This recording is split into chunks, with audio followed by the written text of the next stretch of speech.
안녕하세요. 복음을 전하는 행복한 전도자 안산 복행자입니다.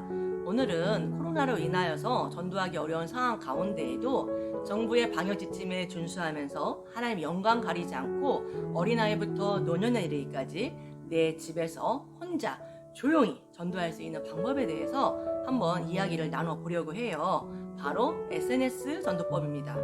SNS라고 하면 페이스북, 인스타그램 여러 가지가 있는데요. 저는 좀 낯설더라고요. 제가 지금까지 해왔던 카카오톡, 문자 등을 통해서 전도했던 SNS 전도 방법, 또 꿀팁, 또 SNS를 통하여서 전도했던 간증 등의 은혜를 한번 나눠보도록 하겠습니다. 제가 지금까지 해왔던 SNS 전도법은요, 이렇게 핸드폰을 이용해서 전도하고 싶은 분들에게 문자나 카카오톡을 통해서 메시지를 보내는 거예요. 제가 이렇게 전도했던 것들을 한 4부분으로 나누어서 한번 이야기 한번 드려볼게요. 첫 번째는 메시지 내용입니다. 저는 전도하고 싶은 분들에게 안부의 문자나 성경 말씀 등을 보내드리고 있어요. 예를 들면 안녕하세요. 벌써 봄이 왔네요. 오늘도 행복한 하루 되세요. 라든지 샬롬, 코로나로 힘든 시기이지만 함께 힘내보아요. 늘 기도하고 있습니다. 라든지 아니면 수고하고 무거운 짐진 자들아 다 내게로 오라. 내가 너희를 쉬게 하리라. 이렇게 말씀을 메시지로 보내고 있습니다. 두 번째는 보내는 횟수입니다. 전도하고 싶은 분들하고 좀 관계가 잘 맺어져서 친분이 쌓여있는 경우라면 상관이 없겠지만 전도하고 싶은 그 대상자분이 마음이 반만 열렸거나 아니면 기본만 열렸거나 이런 분들에게 너무 메시지를 자주 보내게 되면 그런 분들이 약간 거부감이 들거나 좀 싫어하실 수가 있어요. 자칫 잘못하다가는 스팸 처리가 될 수 있습니다. 그렇기 때문에 저 같은 경우는 한 달에 한두 번 정도만 보내드리고 있어요. 그러면서 내가 당신을 생각하고 있다. 당신을 위해서 기도하고 있다. 이런 뉘앙스를 주는 거지요. 그래서 이렇게 보내는 횟수가 좀 중요할 것 같고요. 또 하나 좀 더한다라면 1년을 우리가 살펴봤을 때 굵직한 좀 절기가 있잖아요. 새해가 됐을 때, 또 한 해가 마무리됐을 때 우리 교회적으로는 부활절이나 성탄절 이럴 때도 제가 이렇게 문자나 카카오톡을 이용해서 메시지를 전하고 있습니다. 세 번째는 어떻게 보면 가장 좀 중요한 부분이자 꿀팁인 것 같아요. SNS 전도법은 정기적으로 꾸준히 장기적으로 하는 게 너무너무 중요한 것 같습니다. 왜냐면 그분이 언제 나올지 모르잖아요. 내 힘과 능력으로 전도하는 게 아니기 때문에 그분이 나올 때까지 1년이 됐던 5년이 됐던 10년이 됐던 20년이 됐던 그분이 나올 때까지 마음에 품고 기도하면서 이렇게 장기로 가는 게 너무너무 중요한 것 같아요.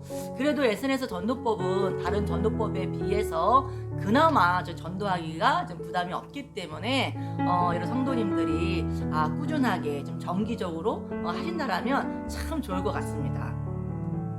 네 번째, SNS 전도의 가장 하이라이트 기도입니다. 기도. 아무리 강조해도 지나치지 않는 기도지요. 기도밖에 없습니다. 기도 외에는 이런 유가 나갈 수 없느니라. 기도해야지 열리지 않겠습니까? 그래서 우리가 다 아시는 거예요. 사실 우리가 가장 중요한 것은 한 영혼을 위해서 마음에 품고 기도하는 거, 기도에 힘쓰고 애써야 된다라는 거 한번 다시금 새겨주시면 참 좋을 것 같습니다. 제가 SNS를 이용해서 전도했던 간증을 한번 나누어 보도록 하겠습니다. 한 10년 전인 것 같아요. 저희 큰 아이 학교 친구 엄마였는데 그때 이게 전도를 해서 함께 신앙생활을 했었어요. 그러다가 1, 2년 신앙생활 하시다가 이제 이른 양이 되셔가지고 또 그러면서 또 이사도 가시고 또 직장도 다니시면서 잘 만나지 못하게 되는 시간이 좀 꽤 오래 있었어요. 그래서 계속 그 언니를 생각하면서 기도하면서 문자나 카톡을 이용해서 이렇게 메시지를 이제 계속 보내게 되었지요.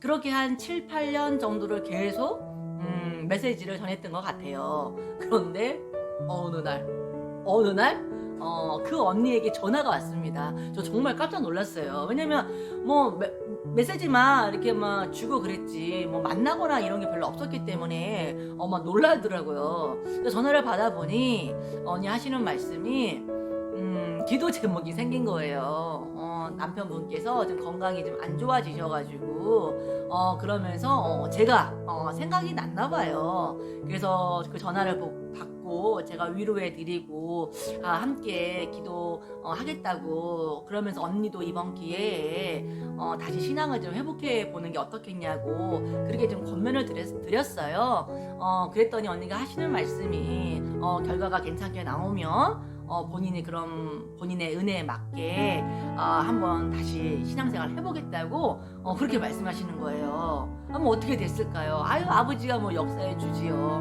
막 죽어라 기도하고 그래가지고 그 언니가 남편분께서 건강 결과가 그래도 감사할 만큼 나오셔가지고 언니가 감사해하면서 다시 교회로 돌아오게 되었습니다. 참 제가 전도하면서 제 나름의 이렇게 밥그릇이 있거든요. 제가 과거에 참 강박하고 땡땡이 했던 사람이다 보니까 제 밥그릇이 전도 대상자 분들이 대부분 강박하거나 좀 힘들거나 좀 그런 분들이에요. 그 이야기는 뭐 추후에 하겠지만 그래서 이 언니분도 제가 전도하면서 정말 그래서 쓰리 안에 들 정도로 약간 전도하면서 많이 힘들었던 언니인데요. 감사한 것은 때가 되니까 하나님이 불러주시고 때가 되니까 정말 주님 앞에 돌아오시는 모습이 너무 감사했고 또한 세례도 받을 때도 너무 준비하고 너무 정성된 마음으로 세례도 받으셔가지고 정말 할렐루야 너무너무 감사했었습니다. 지금도 잘 교제하고 또 그 언니의 은혜와 분량에 맞게 신앙생활을 하고 계시는데요. 이렇게 기대하지도 않았는데 이렇게 SNS를 통해서도 이렇게 전도가 되니까 너무 감사했고 한 가지는 나중에 언니가 그러시더라고요. 처음에 제가 문자를 7, 8년 계속 보낼 때는 그 문자를 보면서 좀 시큰둥 하셨대요. 그러겠지요. 막 자주 만나지도 않고 막 그런 사이인데 문자가 계속 오니까 왔나 보다 뭐 그러셨겠지요. 그런데 본인이 기도할 제목이 생기니까 생각이 나더랍니다. 그러면서 전화를 저에게 주신 거잖아요. 그래서 역시 SNS 전도는 정말 기도하면서 정기적으로 꾸준하게 정말 하는 게 정말 중요하구나 라는 것을 다시 한번 느끼게 되었습니다. 또 한 분은 제가 6년째 SNS를 통해서 이제 전도하고 있는 분이에요. 저희 둘째 아이 친구 엄마인데요. 이분도 이제 직장을 다니고 또 이제 더군다나 코로나 때문에 거의 만날 수가 없지요. 그래서 이제 메시지를 계속 전하고 있는데요. 근데 감사한 것은 이분은 제가 메시지를 전하면 꼭 그날 거의 바로 전화를 주세요. 이런 분 없습니다. 얼마나 감사한지 몰라요.